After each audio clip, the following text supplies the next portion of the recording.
I'm so excited to introduce you to these two amazing powerhouses. This is Nick Bryant.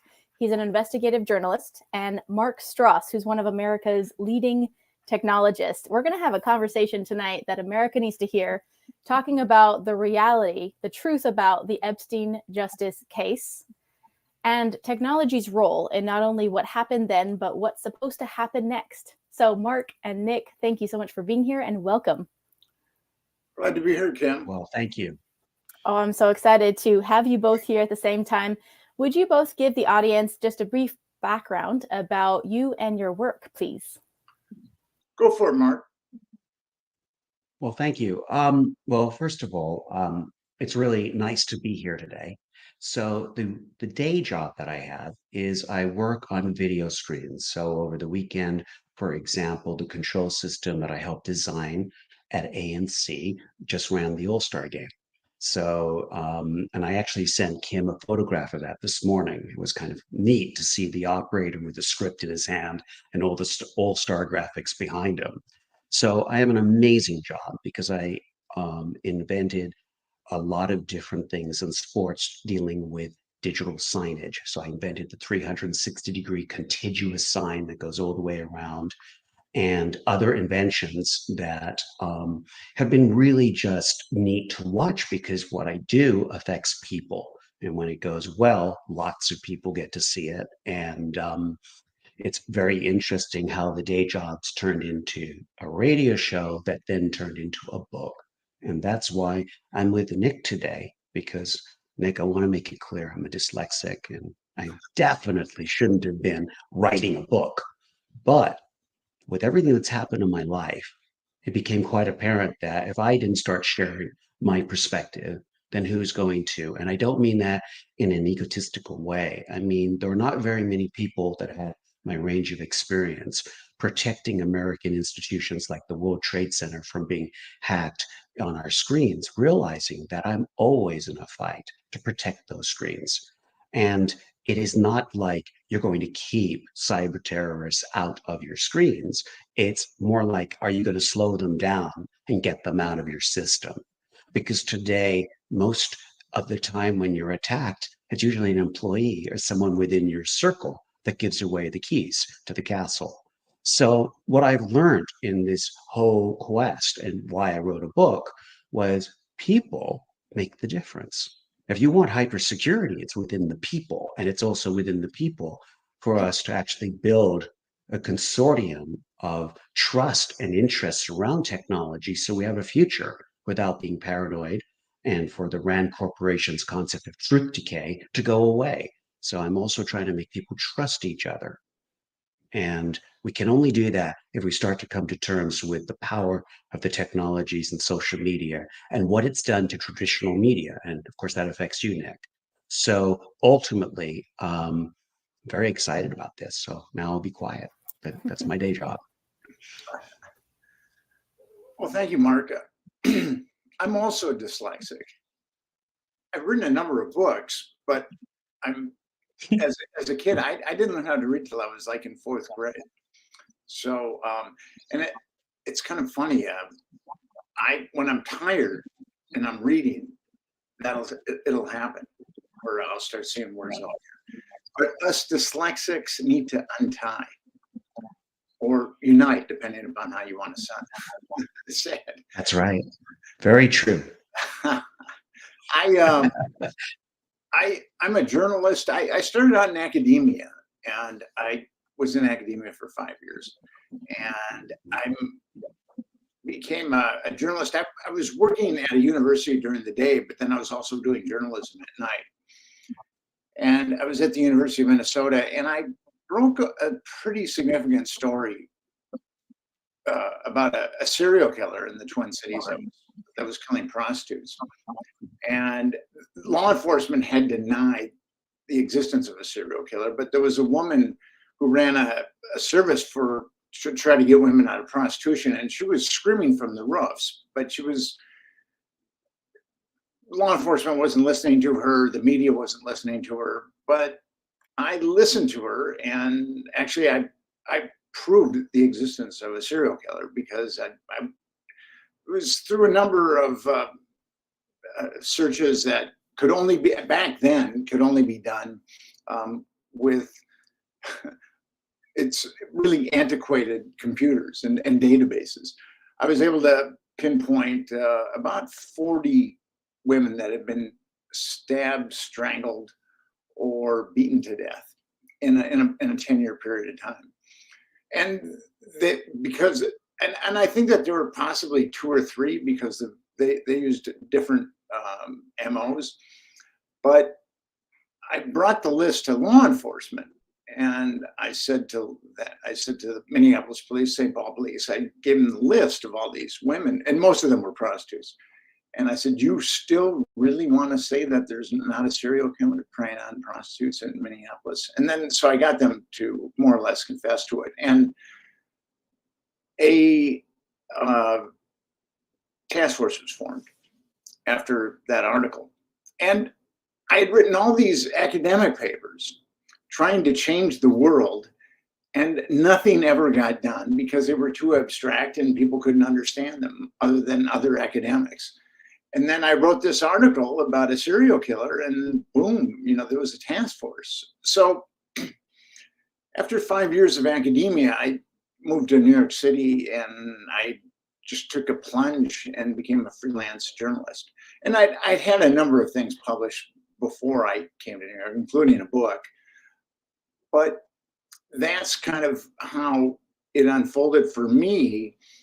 And but I've written a lot on children's issues. I've had a difficult childhood, and so I'm very sensitive to children's issues. And then in 2002, I came across what would become the Franklin scandal, a story of power brokers, child abuse, and betrayal. And I couldn't believe that our government was covering up a child trafficking network. And it led to all kinds of very unsavory places, a house in Washington, D.C. that was wired for audiovisual blackmail, very powerful people. And when I was pitching this story in New York to editors, they were skeptical, but by the time that I started pitching it, I had a lot of evidence. I was able to get sealed grand jury exhibits, and I had like a list of 60 victims and all kinds of evidence. And I would show them the evidence, and then I could see the wheels starting to turn in their mind, and they would say, well, this is a horrible story and we need to help Nick Bryant, or I can just write Nick Bryant off as crazy and I can go home and have a nice dinner tonight with my family. So that's what happened. But I hung in there with that story for 7 years, and I was able to publish that book. And then a year later, I came across Epstein. A year after that book was published, or 2 years after, I pretty much stumbled upon Epstein. And I went down to Florida and got the Black Book and a lot of other documentation. And because I'm pretty hypersensitive now to these child trafficking networks, especially the ones that are protected, that have government protection, I formed an organization, a 501c3 called Epstein Justice. And we want 2 things. We want to establish a Truth and Reconciliation Commission, and we kept this as simple as possible. A, we want the perpetrators in the Epstein network to be prosecuted, and B, we want the government to tell us why they're covering up child sex trafficking. So that's where I'm at right now. I brought you up to the future. It's a very interesting journey, not only from how long these things have been going on, but the journey of exposing this type of truth and the inevitable pushback you must have received on that. I know we've talked about that in some prior interviews, but because we have this technologist with us today, I'm curious, in what ways do you think did technology play a role in facilitating Epstein's crimes? In your experience, Nick, was technology a part of either the crime or the aftermath? I would say Epstein was initially busted in 2006. And it was just detectives pounding the pavement. And of course, when the article started to come out about him, and there was a lot of internet speculation, I think that's when the story really caught on fire. So without the internet, I think that I don't even know if Epstein would have been prosecuted the second time without the internet, because that story just caught on fire. I would say, Nick, to back what you just set up, I think we have to look at this a little bit differently. Think about this. If this had happened just 20 years prior, and let's say this was in the 80s, how easy would it have been for people to look up the records of the aviation records? They would have had to have gone into a car and gone into a federal location and checked out the handwritten records. What is amazing is the jets with who was on them, and all that information now gets put onto the internet, and then citizens can go and view it.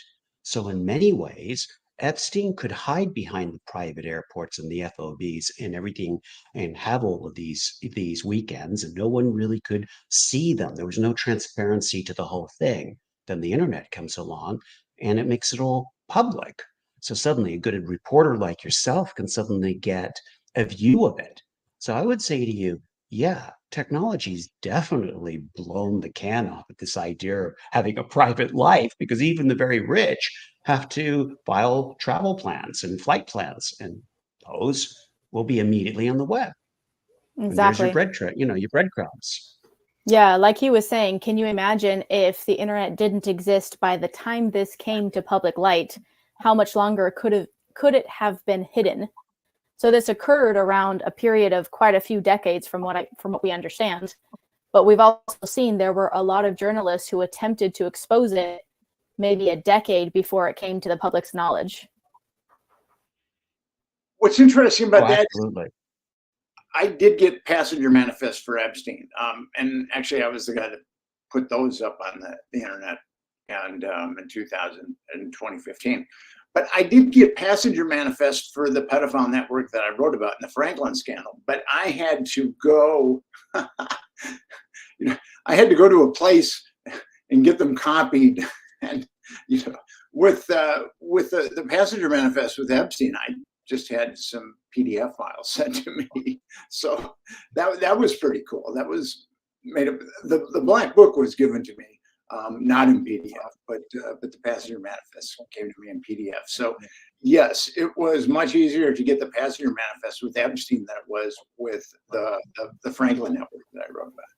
Yeah, what an interesting And of course, the contrast. Franklin files was that really strange case many years ago. I only know a little bit about it, like vagalities, but I know that was a terrible situation and it's kind of controversial.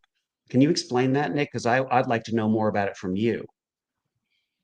What happened was with the Franklin scandal, it's almost like a carbon copy of the Epstein scandal. There was Lawrence E. King ran this interstate pedophile network. He was flying kids around, much like Epstein. Most of the passenger manifests that I had went to Washington, D.C. And in Washington, D.C., he had his partner was Craig Spence, and he had a big house that was wired for audiovisual blackmail. He was a CIA asset. And the things that I'm saying, if you read the Franklin scandal, I definitely prove everything here. But so what happened with King, he ran a credit union, the Franklin Credit Union, and he came up $40 million short over one audit. But he managed to stave off audits for about 4 years. And it was a credit union for lower socioeconomic people, so it shouldn't have had more than 2.5 million. So the Nebraska Senate decided to look into it and formed a subcommittee called the Franklin Committee to look into King's plundering of this credit union. And when they formed, some social services, 3 social services personnel approached them because there had been a number of reports about King molesting children, but they'd all been quashed. They've been quashed by state law enforcement and they've been quashed by federal law enforcement. So these social services personnel said he's a thief, but he's also trafficking children all around the country. So ultimately, the Franklin Committee started to look into those allegations, and they hired an amazing investigator. His name was Gary Caradori, and he found a number of kids. And the FBI was really, really putting pressure on the kids to either recant or not talk to Caradori. I mean, this was a full court press by the Department of Justice and the FBI to cover this up, like we're seeing with Epstein.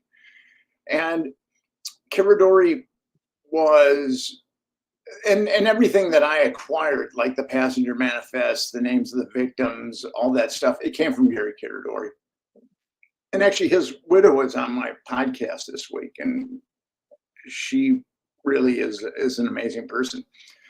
So what happened with Caradori is there was a state grand jury and there was a federal grand jury that was looking into the child abuse allegations with Franklin. And I don't know, Kim, if your viewers are familiar with how grand juries work, but a special prosecutor is chosen to present the evidence to grand jurors. And whatever evidence he presents and whatever witnesses he calls, that's what the grand jurors are going to, that's what the grand jurors are going to make their judgments. And grand jurors are just citizens that have shown up for jury duty that have been funneled to a grand jury. And there's a famous quote by a New York Supreme Court justice that says, where he said special prosecutors have so much power over grand jurors that they could get them to indict a ham sandwich. So in the two, and actually with Epstein, there was a state grand jury. And at that point, law enforcement knew of 23 victims, had the statements of 5, but knew of another 17. And that grand jury did not return a single count of child abuse against Jeffrey Epstein because Barry Kirshner, the special prosecutor, called one of the victims and skewered her in front of the grand jurors so they didn't indict Epstein. So what happened with the grand juries in Nebraska is the exact same thing. Although there was 2 kids that wouldn't recant their abuse. They said, I was abused and I'm not going to recant it. And those grand juries indicted the kids, the 2 kids that wouldn't recant their abuse. And they completely exonerated all their perpetrators. And the girl, her name is Alicia Owen, and she is an amazing example of the power of the spirit, I guess. She was looking at 200 years. She was 21 years old at this point. She was looking at 200 years in prison, and she still refused to recant accounts of her abuse. And there was a kangaroo court that found her guilty, and she was sentenced between 9 and 15 years in prison for perjury. And the authorities really tried to destroy her. They put her in solitary for 2 years. She's an amazing person. And actually, she's an associate director of Epstein Justice. So what happened with the Franklin scandal, and then because it was harder, the reason why the state and feds pulled out all the stops to get Alicia Owen is that those grand jury reports said that there was no child abuse. So they had to find her guilty to sanctify the grand jury reports.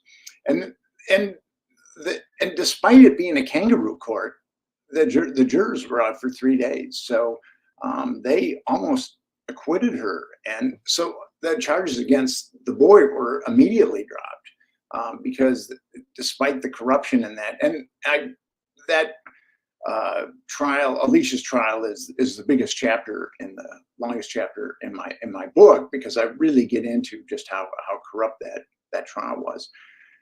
And So that is the Franklin scandal. But Gary Caradori, he was the special investigator for the Franklin subcommittee, and he ran his corporation. It was called CuraCorp, and he had like 120 employees. But his thing was he had a very esteemed record in the Coast Guard and a very esteemed record at working for the Nebraska State Patrol. He was a first-rate detective. And when Alicia, the girl, told Gary Caradori that the FBI had told her that they would let her out of jail and give her money if she lied and said that Gary Caradori scripted the child abuse allegations. So Gary Caradori realized that the hunter had become the hunted, and the FBI was on his phone. There was all kinds of crazy stuff done to him. And he flew to Chicago to get blackmail pictures from one of the blackmail photographers. His name is Rusty Nelson. And Rusty gave him blackmail pictures. I think he gave them all the blackmail pictures he had. And when Gary was flying back to Nebraska, his plane blew up. And his plane blew up, and then the two grand juries said that there was no child abuse, and then everything was just cleaned up by both state and national media. So that's the Franklin scandal in a nutshell.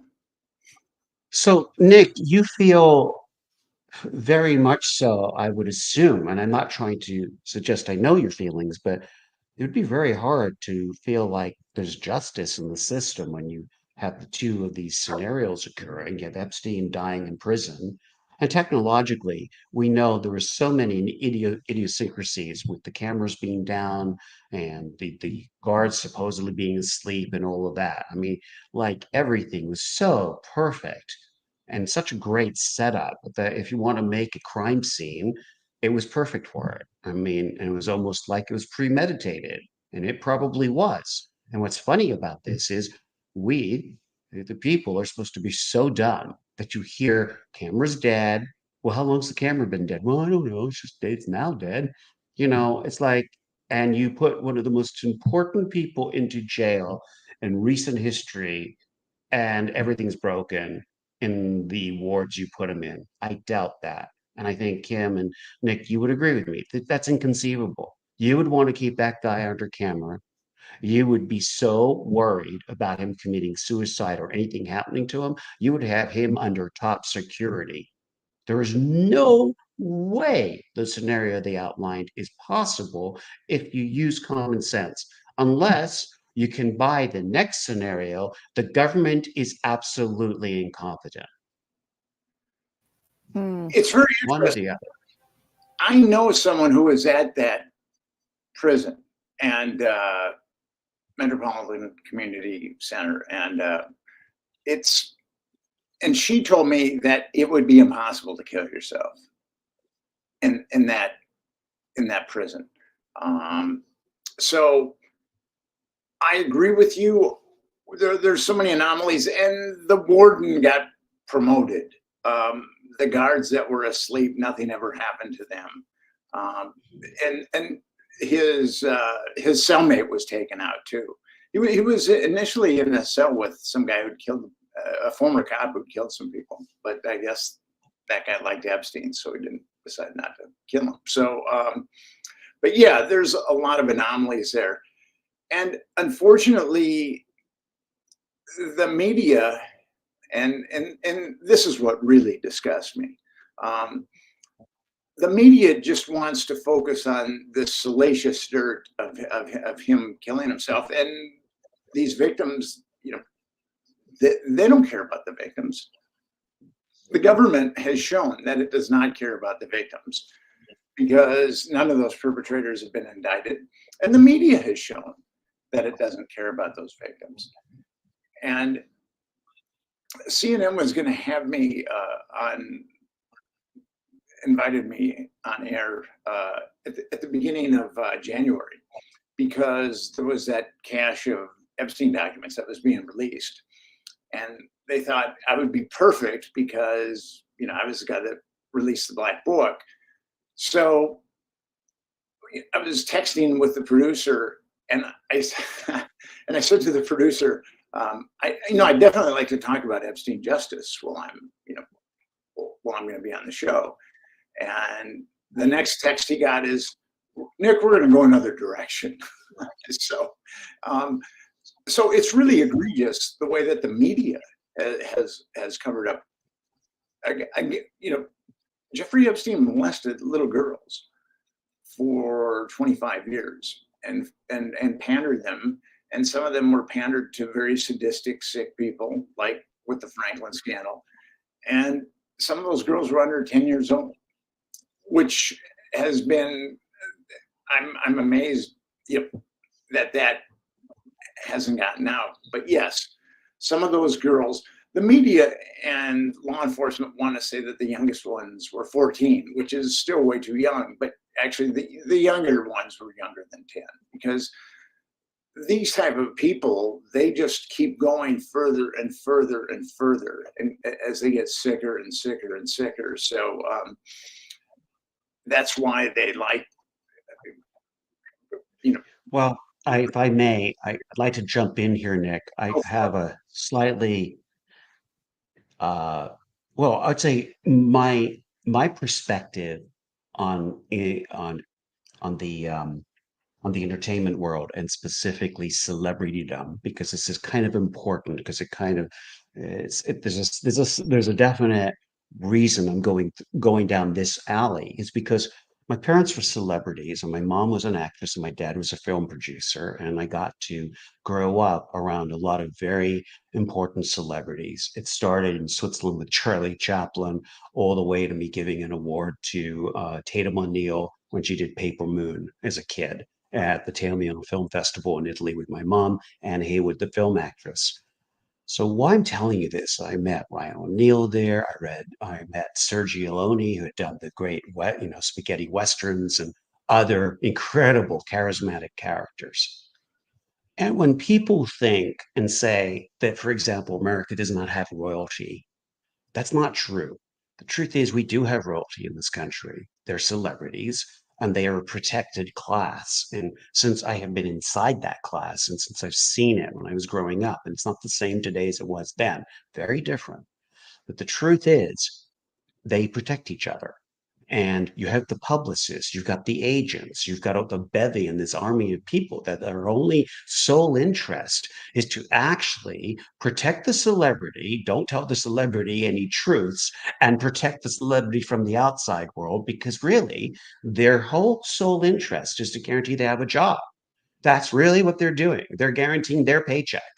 And so they orchestrate the most incredible bubbles for these people. And they don't realize, the celebrity doesn't usually realize they're in that bubble. So in many ways, one of the things I found fascinating is Epstein was, I felt, an agent in some way to provide something to these celebrities. And there was an exchange that was done. Not sure where the leverage was coming from, because we're not really sure what Epstein did. We know he was kind of a broker of knowledge, of data, kind of a banker of sorts. But I think what he was doing is brokering leverage, from one individual to another. And I think perhaps if he got the goods on people, that was an incredible way to actually get leverage. But I don't think he was doing leverage what people think, like, I'm blackmailing you because I have pretty pictures on you, bad pictures on you. No, he's actually getting leverage usually, I think, for more complicated scenarios. Like, we have to get an alignment on this bill, and I need these people aligned. So create a party, and we will create these bubbles, or these spheres of influence. And I think he was operating on this idea that he would do favors and use leverage and use blackmail as part of that. I find it fascinating. And it goes back to my roots of watching it in a very small scale, but with all the entertainers and people I was around as a kid. What do you think, Nick, on that? Well, I think you're going in the right direction. The thing about Epstein, so the U.S. Attorney for Southern Florida, Alexander Acosta, he had a list of over 30 Epstein victims. And when that state grand jury didn't return any child abuse indictments, Michael Ryder, who was the chief of the Palm Beach Police Department, went ballistic and became very vociferous, and ultimately went to the Department of Justice. And the Department of Justice, Alexander Acosta, the U.S. attorney, he had the list, but he was told to stand down because Jeffrey Epstein was intelligence and it was above his pay grade. So the Department of Justice did not, although it had a list of over 30 victims, it did not at all go after Jeffrey Epstein, which is really egregious.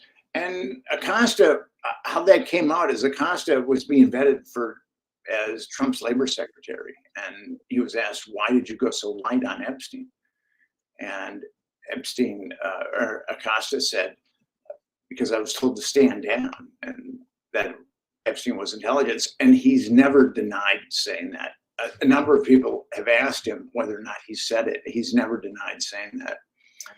Now, when you get into the blackmail part of it, so I believe that Epstein's working for an organization and some dark, malignant corner of intelligence, because when you start blackmailing some of the most powerful men in the world, you've got to be protected. Jeffrey Epstein was a college graduate, a college dropout from working class Coney Island. And there's no way that he could have leveraged some of the most powerful men in the world without having an organization behind him that said, don't trust Jeffrey Epstein, or don't touch Jeffrey Epstein. And I said earlier that I got to one of the blackmail photographers, the Franklin scandal. And this is when I was first looking into it. And I said, how does this work? I mean, tell me how it works. And he said, it's like you're on a yacht.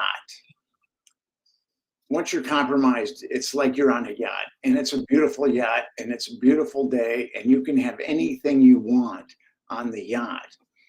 But if you decide to get off the yacht, the people on the yacht are going to make sure that you drown.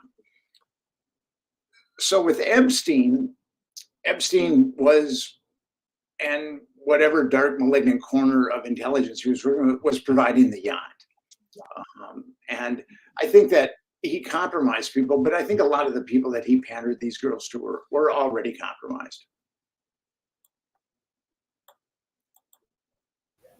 I agree with I think that. you're absolutely right in that.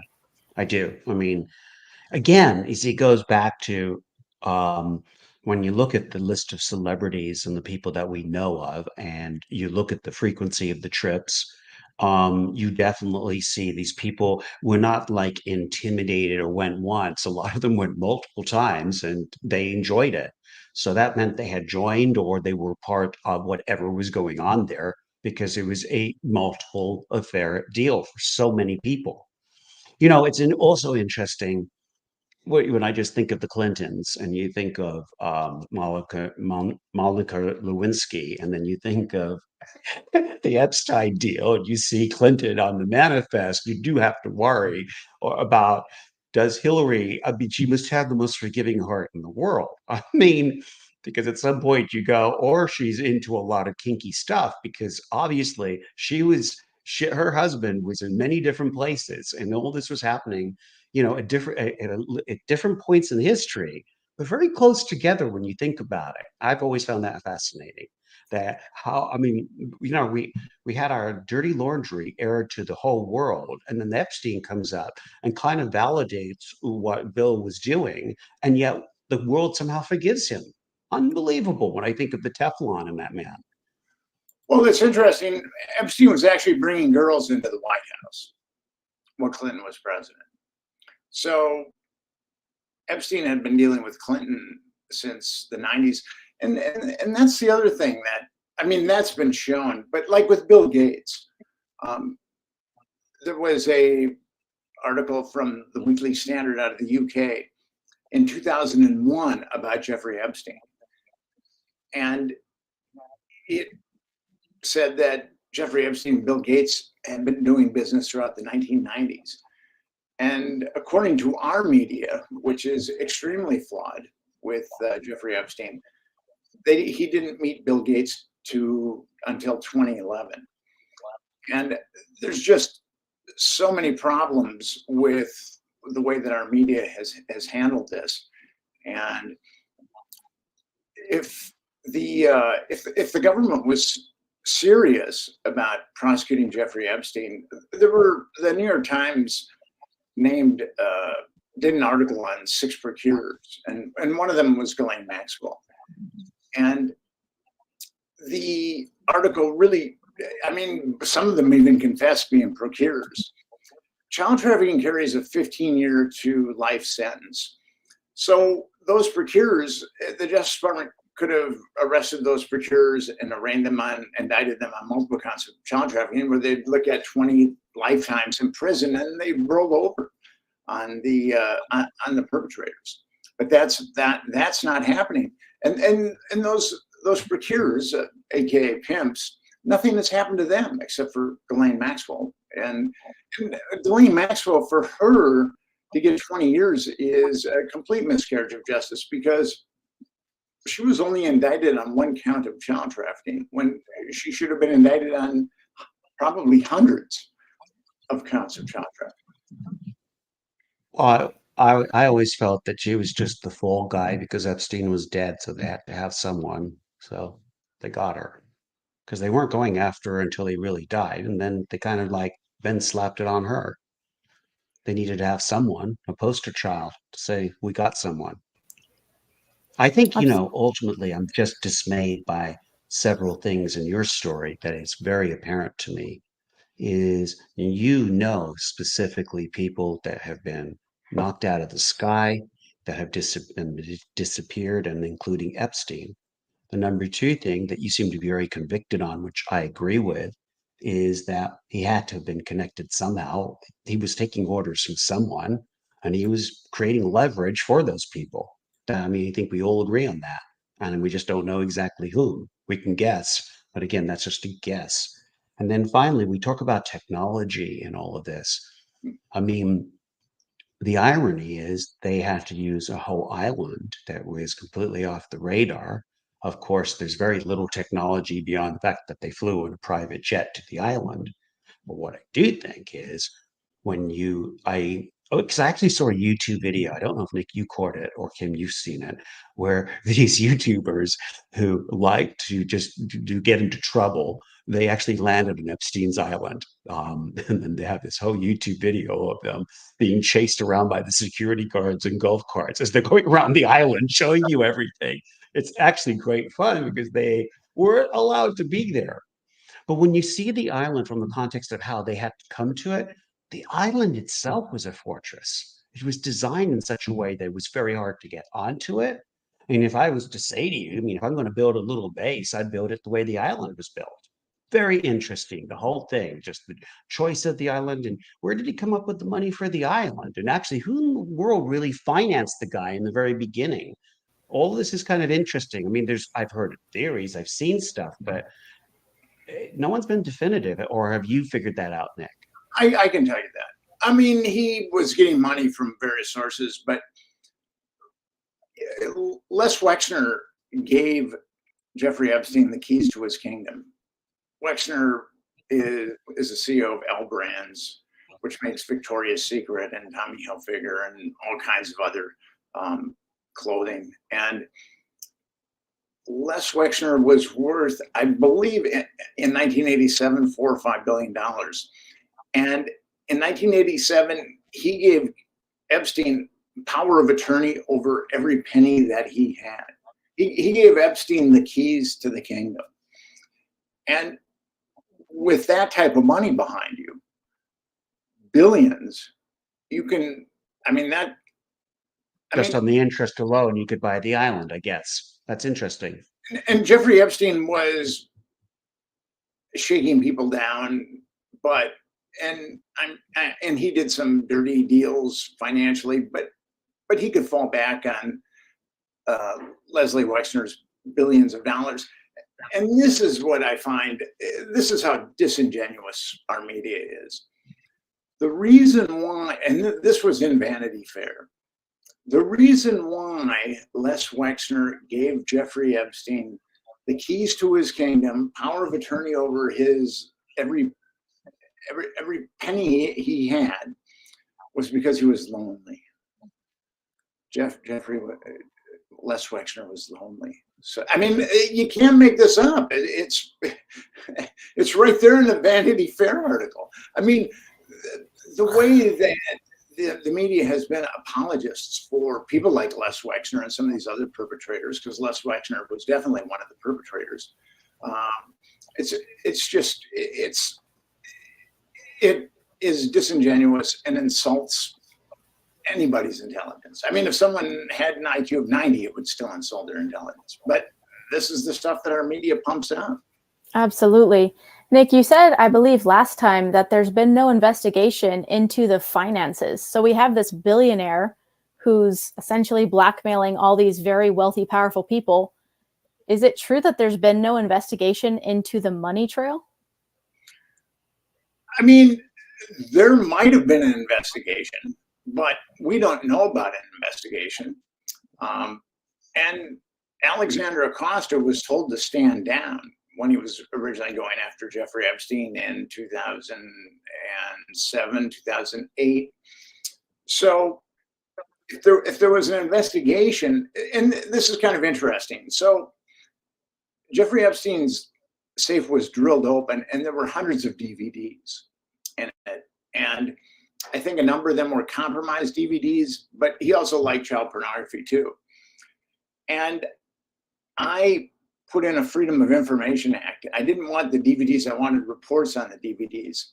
And shortly after Epstein died, the government said that the case was closed. And I tweeted this response. It was because the reason why they said that they couldn't give me reports is because Jeffrey Epstein was an ongoing case. So that's their excuse for everything. Yeah. All they have to say, we have a case. Sorry. But it's also disingenuous. Like the reason they gave me for not being able to fulfill my Freedom of Information Act request, the reason that they gave for Les Wexner, giving Jeffrey Epstein his billions of dollars, it's all so disingenuous that, and the media wants people to buy it. But, I think that the people are aware that something is really wrong with Jeffrey Epstein. I think a lot of people are really aware of that. I would certainly hope that this case makes it undeniable for people to ignore or stop pretending like there's not something really wrong that our government isn't already aware about and that they don't seem to have the intention to solve. Which brings us back to, it's up to we the people. I know that's a really powerful part of the message you guys share. It's about we the people taking not only the responsibility to be aware, but I love how you say the acceptance. Accept, not in a way of complacency, but a way in it's this bad.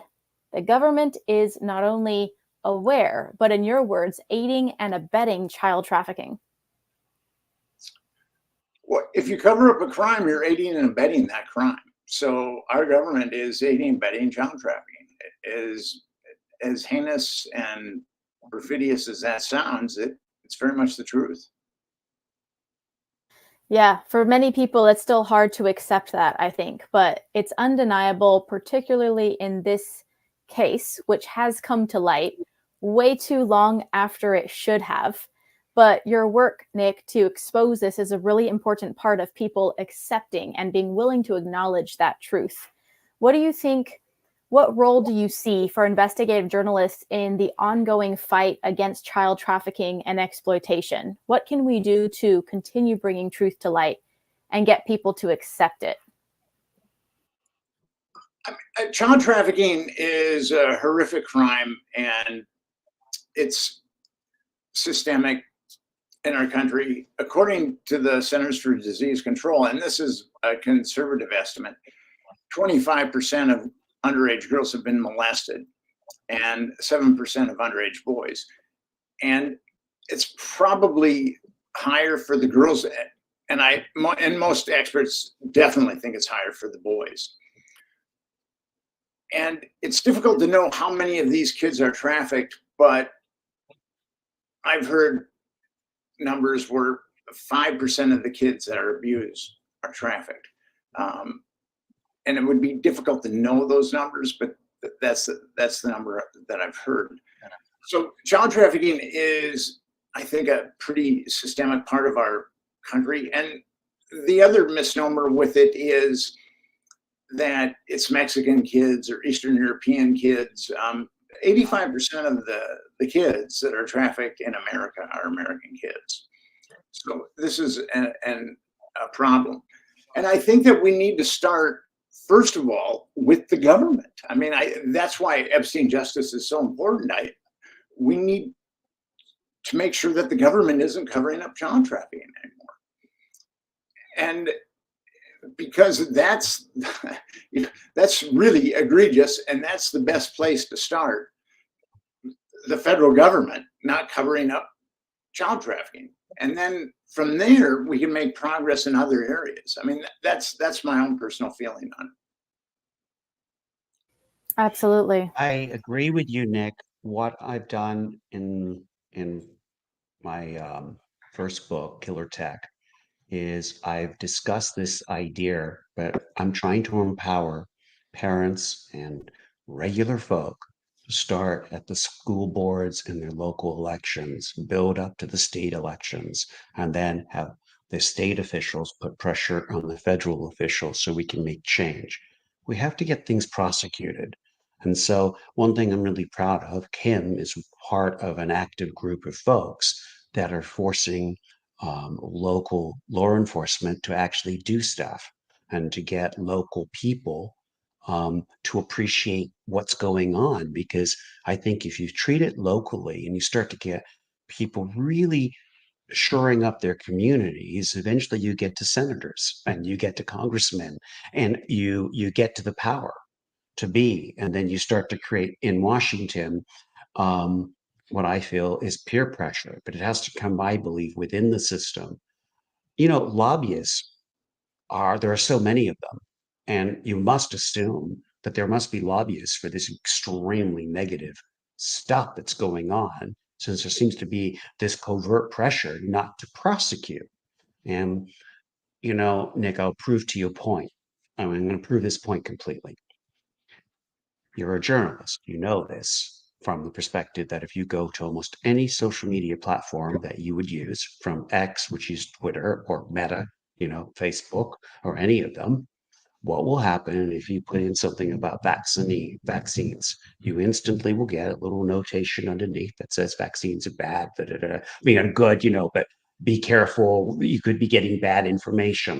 You immediately put in something about January 6th. You know, we're going to tell you the truth about this, regardless if you know the truth or not, because you're not allowed to speak that topic. Now, I put in, I'm 14 years old and I want to see your private parts. Nothing. I can have a whole dialogue and I'm not censored. Well, Kim can, because Kim's done that. What I'm pointing out is that is completely by design, because those algorithms, the AI that is searching, and now it's called narrow AI, but it's actually looking at all of this information, instantly can see the rest of that stuff, but can't see anything sexual. No, don't buy it. It is not true. It is by design. And I thought it was very telling at Judiciary Committee when you saw Ted Cruz and some of the senators finally asking, you know, or it was Haley asked Zuckerberg, what are you going to tell the mom and dad? Now, I know this was just platitudes. I understand that. But to have him finally get up, turn around, and apologize to the parents was, for me, an indication that we're starting to have a little bit of hope. This message is starting to percolate up. I'm suggesting we just need to keep the pressure and we keep building these alliances at the local level and we push upwards. One of the things I'm going to try to do this year is get to Ted Cruz and other people, because I'm in Texas. He's my local senator down the street. I'm going to try to get to him. What do I have to lose? I'm also going to try to get to any Democrat that will listen to me. What do I have to lose? At this point, what I've got to do, though, is prove to that senator and congressman that there's a whole army of little Marks and little Nicks and little Kims that are getting extremely well educated and are not very happy. And we want to see prosecution when the innocence of our children is stolen. And that is my dream. And that's what I'm doing. And Nick, it's so cool to have met you. And I hope that we can continue to have a relationship so that you can help me with my dream, which is to give people should we say, a technology intelligence so that they can actually be better stewards of protecting our children. And at the same time, I want to help you achieve what you want, is to see people prosecuted for crimes, sexual crimes, and everything else. That should happen. And it hasn't. Absolutely. I've been at this for 22 years, and I've spoken at a lot of trafficking conferences. The National Center on Sexual Exploitation puts on a summit every year, International Summit. I've spoken at 3 of those. I've spoken at the International Society for the Study of Trauma and Dissociation, their international conference, and I've spoken at a number of other conferences about Epstein, about Franklin, and about my views of child trafficking. And what I believe at this point, and I think I've got a lot of knowledge in this area, we are never going to have an opportunity again, probably like the opportunity that we have with Jeffrey Epstein. It's not going to happen again. It's been covered up, and for years there's been a number of networks that have been covered up. If you read the Franklin scandal, I talk about a network that got covered up, and I couldn't get any information on it, and then I ultimately found the Franklin network. But with Jeffrey Epstein, we can, I think at this point, mobilize enough people. And there is a Tennessee Congressman, Tim Burchett, who came out at the end of December and said, my colleagues are being blackmailed in motel rooms. So there are congressmen and Marsha Blackburn trying to subpoena the flight logs for Jeffrey Epstein. So there are some politicians that I don't believe are compromised that can help us out. But we're never going to have an opportunity like this again, I don't think. Certainly not in our lifetimes with Epstein, and maybe never. And the congressional approval rating, and I believe that many of our lawmakers are compromised. They're on the yacht. The congressional approval rating is 17%. And so that means 83% of Americans don't believe that our Congress is helping them. And it's not. I mean, it's allowing laws that completely trample on our constitutional rights. It's allowing, it's enacting laws where the rich get richer and the poor get poorer. I mean, we've seen unbelievable wealth polarization over the last 40 years, but it's really accelerated in the last 10 years.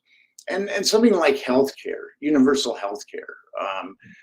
The Democrats could have done that. They had the House, they had the Senate, and they gave us a bunch of HMOs, which are really problematic.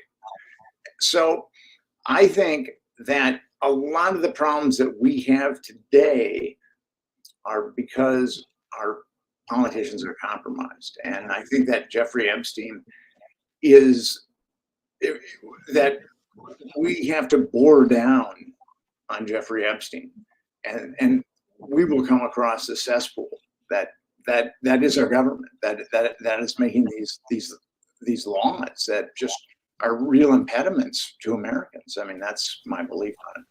Absolutely. Mark brought up earlier the censorship, the intentional censorship of what they want you to see versus what they hide from us. So the Jeffrey Epstein case, once again, is a great example of that. We have so much coverage about random celebrities and things that they're doing and the drama, but they don't feature, they don't seem to focus on this case of provable cause, not convictions, victims. In an era of this Me Too movement, rhetorical question, where's the support for these victims? Why are their names not known as household names? Why are we the people not advocating for justice? I know the media is not the only one to blame, but Mark, from your perspective as a technologist, how do you think we change this dynamic where investigative journalism uncovers information about powerful individuals and we, the people, are kept unaware due to that censorship.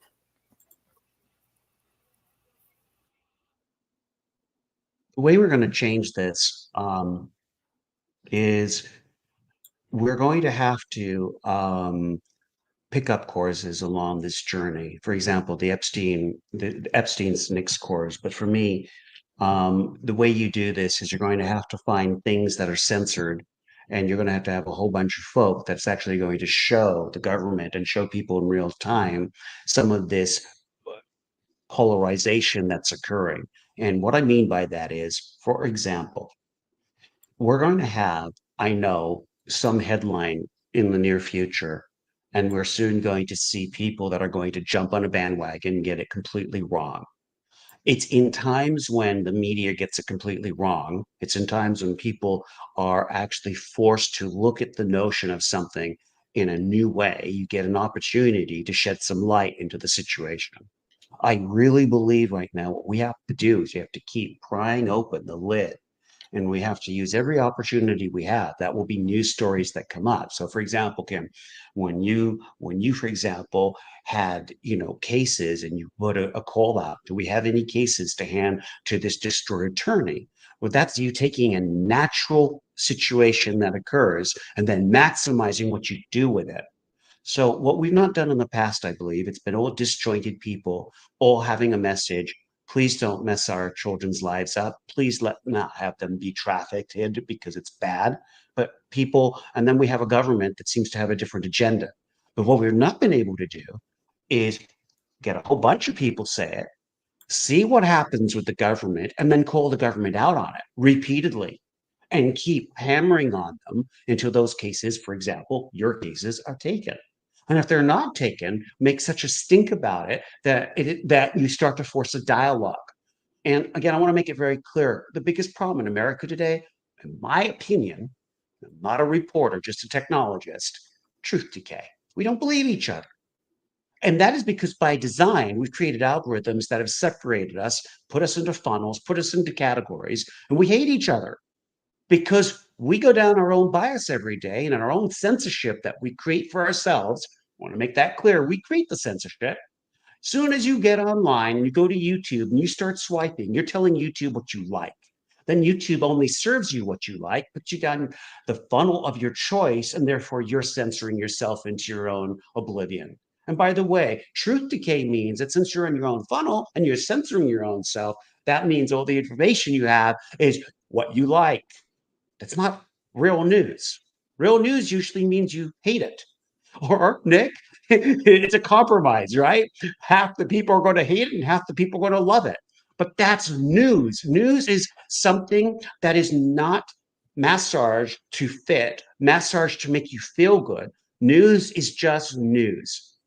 And another thing, all these social media outlets are getting protected as if they're utilities, but they're acting as publishers with editorial bias, meaning they're censoring instead of acting as utility, just passing through people's thoughts. And that's why they were given protection by the government to not be sued, was because they were going to be utilities. But instead, they ended up being publishers. And in their editorial bias, now they've cooked up and ginned up Americans, meaning Americans now are so hyped up in their own censorship spheres that they now don't like each other. And by gosh, if I have my way, I am going to take this system and destroy it. And I'm not telling you I will succeed, but I am going to go after this point by point, and I will harp on this until people start to listen to me. Your bias and your feeds is not news, period. The thing is, with Epstein Justice, we can accomplish all of that. Our message at Epstein Justice is very simple. We want a Truth and Reconciliation Commission that's going to prosecute the perps. It's going to tell the government's going to tell us why it covered up child abuse. And you were talking about how Americans don't trust each other because of the media. The right and the left are polarized right now, unlike they've ever been polarized at. People on the right think people on the left have lost their minds, and people on the left think people on the right have lost their minds. It's been a divide and conquer. But Epstein is the only issue, I believe, that can bring the right and the left together. It's the only issue because everybody agrees, regardless if they're right or on the left, that children shouldn't be molested with impunity and the government shouldn't aid and abet child trafficking. So I think with the Epstein message, I think that that is the only message right now that can unite the right and the left. Unfortunately, I think that's the only message. Absolutely agree with you. And let's ask ourselves the rhetorical question. If our elected leaders or the people that are running for election, if they're not even, I'm going to be sarcastic, willing to talk about it or add it to their sales pitch, because to your logic, it would unite us all. Who would not care about children? Who on the right or the left wouldn't want to see this brought to justice? Therefore, if those elected leaders are failing to even mention it, the rhetorical question is why, which leads us back to the intentional corruption, not the incompetence. There's two options. This is either intentional or it's incompetence. Either way, it's unacceptable. But we also have to make a pretty concerted effort to even believe that level of incompetence is possible. Am I right? So with that in mind, people do have to accept the reality that it is up to we the people to bring truth to light and to bring justice to this situation. And if we don't make them, they won't.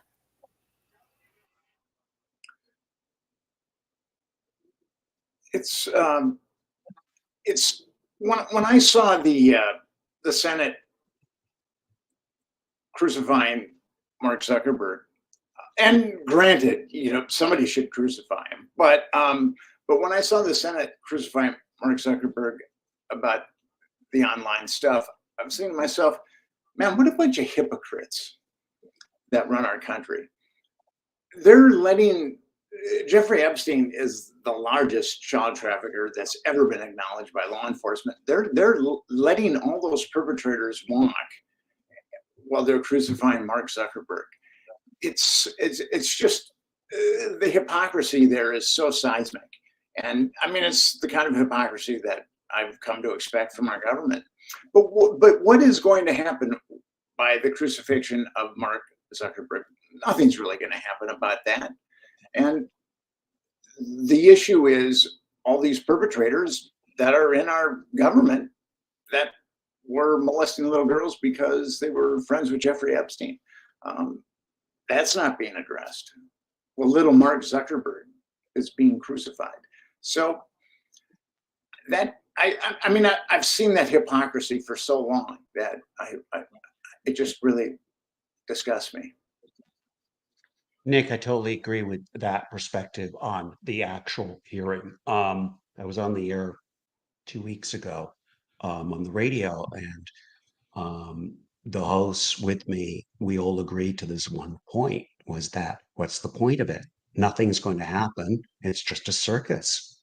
It's a public circus in which they basically let a billionaire apologize to some parents. It was awkward. It was ill-conceived. It didn't gain anything, and there was nothing that came out of those actions, which was such a waste. Wouldn't it have been cooler if there had been a pledge made? Go create, to create a panel of parents against pornography to censor Meta. Huh. Wow. Well, we do that for political speech, right? But we won't do that for children. I mean, I can go on. Oh, no, wait. We're going to put a biased committee of completely leftists to police everyone on my platform, but I won't put any Republicans and I won't put anyone that will ever vote for Republican into a committee that's going to deal with prejudice and bias on my platform.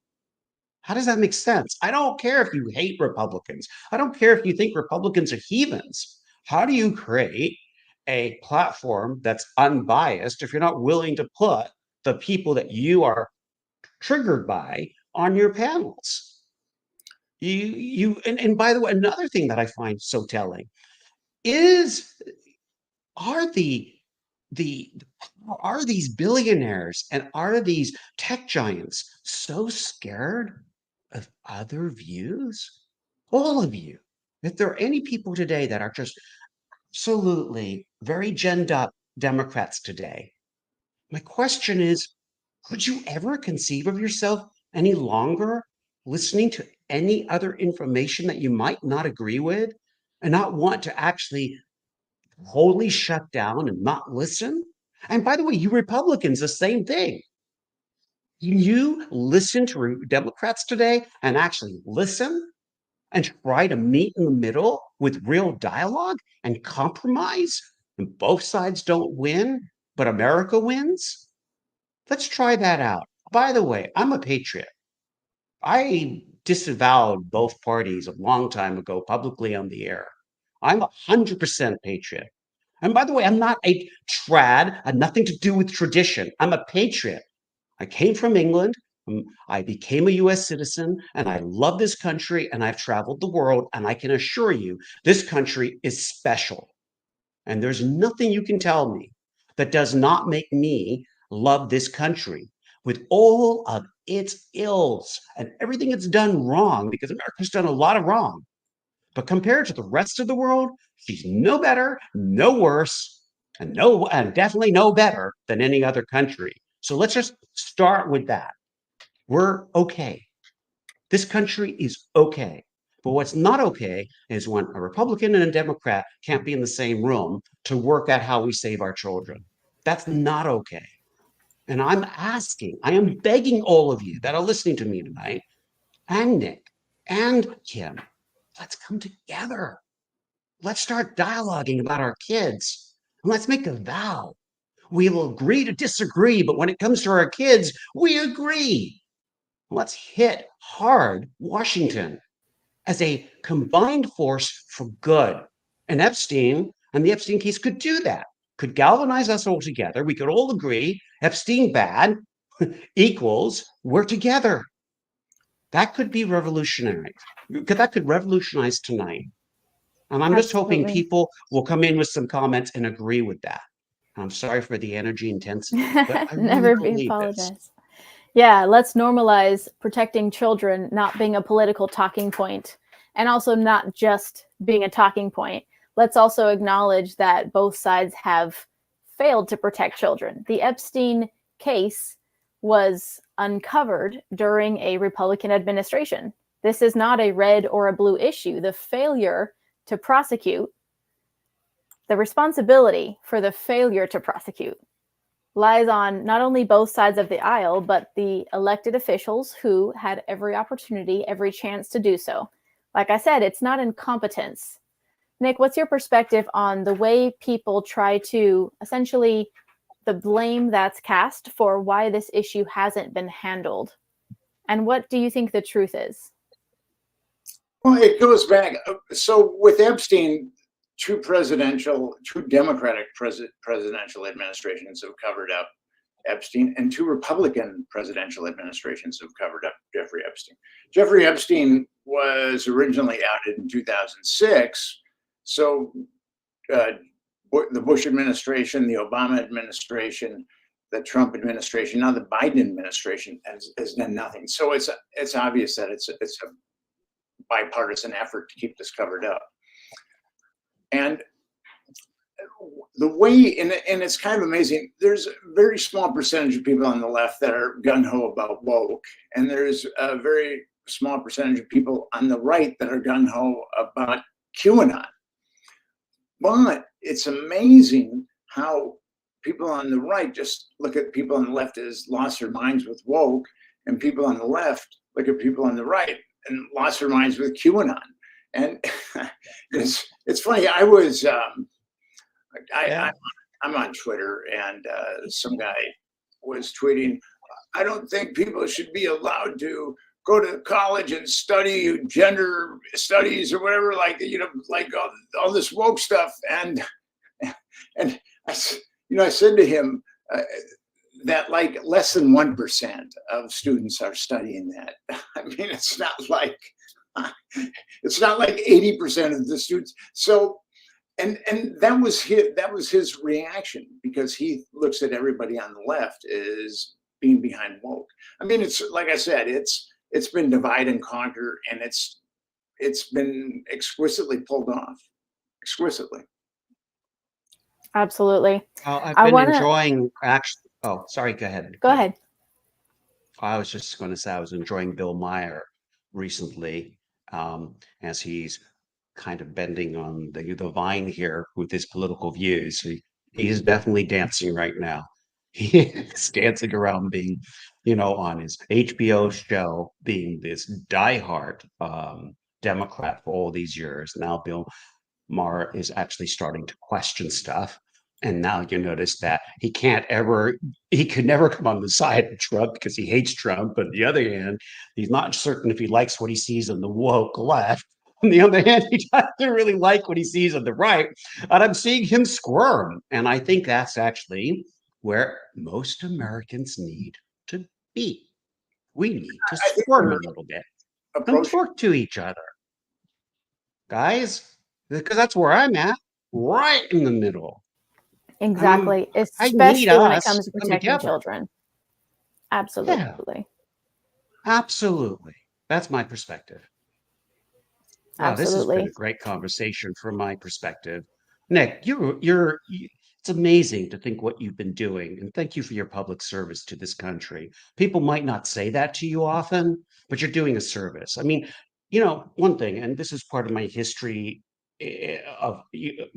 whenever I do research, one thing I wanted to know is what really are reporters in America supposed to be, right? And we forget this, but you're really supposed to be another arm of government. You're supposed to be a pendulum balancer to make sure you bring the news to the people so that the people can make informed decisions. You are supposed to be at the balance to democracy. And somehow, because of, unfortunately, capitalism, and because of lobbying and making money, and figuring out ways to create advertising around products, so that way, if you can advertise a product, create a brand around it, we want to control people to use that brand. And from there, you have these huge corporations that were formed to control people around brands. And then ultimately, this has now become how we control the whole country, for a very limited amount of ownership into these brands, which now happens to be media empires, and we are being controlled by brands. And that was not how the founding fathers intended the media to become. And I've made that a little bit hard to understand. What I'm really saying in a very simple way is that the media has an agenda because it's a brand, and the brand needs to sell you something. And that's where we're at. And we're no longer thinking for ourselves. We just got brands telling us what they want us to think.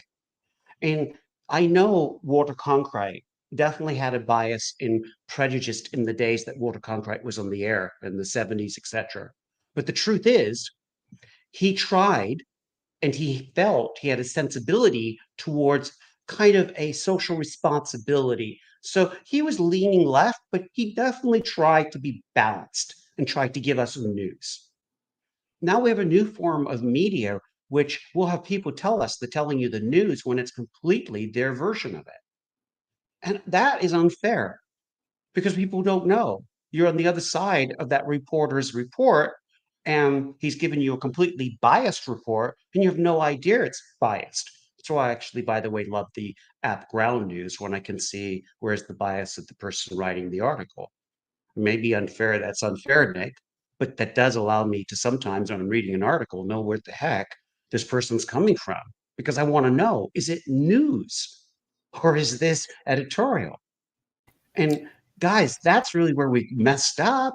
We shouldn't have editorial in our news. And if I could write a lore, I mean, I don't like moral laws, but if I had to write one, it would be, dude, you cannot write editorial stuff when you're writing the news. I'm sorry, I know you can't enforce that, Nick, but I mean, that should be a law set in stone. Right. It's Well, we either had the news or it's fairness editorial. doctrine. Right. We had the fairness doctrine, and that was done away with. But absolutely, these days, unfortunately, not all news is factual information. There's a lot of opinions and inherent bias. And like you said, sponsored narratives, and that can be dangerous when people consider that factual sources of information. Thomas Jefferson said that the most important thing for a democracy is newspapers. But at this point, the fourth estate, which is the media, 90% of the media is owned by 6 corporations. And you can look into that, you can Google it, you'll see that what I just said is true. And that's another place where the Congress has really betrayed us, is they've allowed these titanic media conglomerates to exist. When there was, in the 60s and 70s, and partially through the 80s, there was very definitive laws that you could only own one news media in one area, geographic area. So what we have now is these total conglomerates, and they ultimately, there's going to be 6 people and that are running those 6 corporations, and those corporations exist because the government allows them to exist. They can be broken up with the Shepard-Towner Act, or the Sherman Antitrust Act at any time. So there's an incentive for those corporations to be somewhat obsequious to the government, or else the government can break them up with the Sherman Antitrust Act. So that's become, the media has become a mess. And the thing about it is, when we turn on our televisions, we've got 500 stations, but they're owned by very few people. So we have this kind of illusion of choice, but really we don't, because there are very few corporations crafting what we see, which is, to your point, Mark. Absolutely. Oof, so much we could continue unpacking there, because there's a lot about truth in media. Maybe we can have the next dialogue on that topic. I would love to land this conversation with the major action step from each of you that you're asking the public to either be aware of or take action on, because I believe I say this often, awareness is just step 1. Step 2 is taking action. I've recently added Nick's acceptance to that list, because accepting the reality is also an important part of understanding, comprehending, so that our strategy can be effective in whatever we do. So Nick, and then we'll have Mark close us out with, what's the number 1 action step you want the public to take so that we can be the change and bring justice in this situation? I would say go to epsteinjustice.com. There is a petition there that has, I think, over 40,000 signatures. We're shooting for 50. And then we also have software where people can contact their members they put their name in and where they live, and a form letter is sent to their representatives. I think the software is a glitch. We're going through a glitch right now with that. And then also, please give us your emails, and you can be part of our the Epstein Justice newsletter. So if you go to our website, there'll be a number of things that you can do to help to start to correct what we've been talking about the last hour and 15 minutes. Absolutely. Thank you. Mark, what is your number 1 action step you want people in the public to do to be part of this change? Well, the first one is, I'm going to make 2, if I may. I'd like people to go to Nick's website. So that's 1. So that's part of the first action step, because I actually think that's a very important course. And we'll try to get you those 50,000 signatures, Nick. If that's what you need, that's what we're going to try to get you. The second thing is, it's actually a plea to all the parents out there. I'm all about protecting the children. So Kim has already put it up during this broadcast, but markstross.com, myname.com, go there and you decide if you want to support me. I have my new book coming out March 1st. This is not a pitch to force you to buy, but I will tell you this much. How well the book does is going to really show the world that this subject does mean something to people. And right now I have it trending as number 1 in my category. So what I would appreciate is all of you people out there really think long and hard. If you like what I'm trying to do, then the support is buy the book. And don't you read the book, but more importantly, please give the book to people that really need the book. Because right now, one of the things I'm doing is educating people how to help their kids if they have addiction, how to help themselves with addiction, and how to understand AI. Because in the next 30 years, most people are going to lose their jobs to AI. And I mean a lot of people. At least 40% of today's jobs won't be available in the next 30 years. And I want people to appreciate that is a very soft estimate as to what's happening with artificial intelligence. So my goal is not to scare people, but is to retool people, to get people ready and to give people options as to what they should choose for the future. So between those two things, preparing our children for the future with AI, also protecting our children and protecting their innocence, that's the number one thing I want to do with the rest of my life force, whatever I've got left. So that's my mission. I thank you both so much, not only for being here tonight, but for the mission and the message that you're both sharing with the world. It's so desperately needed. I think both your messages are so powerful, and I love the combination of this force. So everyone watching and listening tonight, please share this information. Please help us get this message out, because as we talked about tonight, it is very intentionally suppressed. And it's important for people to really understand and accept the truth. So I hope to see both of you very soon on a future interview, and good luck with everything you're doing. Thank you again for the impact that you're making. And thank you to everyone again for joining us. We hope to see you next time. Have a great evening. Thank you, everyone. Yeah.